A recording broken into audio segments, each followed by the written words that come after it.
वक्त आपको अहम खबर दे रहे हैं इस्लामाबाद हाई कोर्ट से, जहां शहरियार आफरीदी और दीगर की नज़रबंदी के खिलाफ दरखास्तों पर तहरीरी हुक्म जारी। जस्टिस बाबर सत्तार ने 82 सफ़ात पर मुश्तमिल हुक्मनामा जारी कर दिया। मज़ीद तफसीलात जानेंगे बोल न्यूज़ के नुमाइंदे मोहम्मद आलीजा से। जी मोहम्मद आलीजा।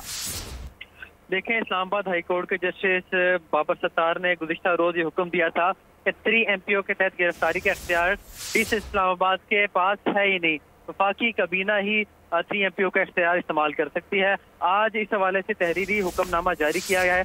82 सफ़हात पर मुश्तमिल इस तहरीरी हुक्मनामे में ये कहा गया है कि चीफ कमिश्नर को इस्लामाबाद के लिए सूबाई हुकूमत के इख्तियारात तफवीज़ करने वाले तमाम सदारती ऑर्डर्स और नोटिफिकेशन कलम करार दिए जाते हैं।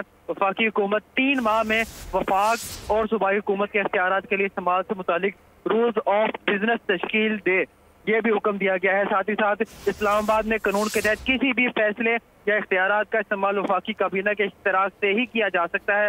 हुक्मनामे में कहा गया है कि आइन के आर्टिकल 1(2)B के तहत इस्लामाबाद वफाकी दारुलहुकूमत है और किसी सूबे का हिस्सा नहीं है। तो ये तफसीली फैसला 82 सफ़हात पर मुश्तमिल जारी किया गया है। जी बहुत शुक्रिया आलिजा। सब्सक्राइब करें और बेल दबाएं ताकि कोई खबर रह न जाए।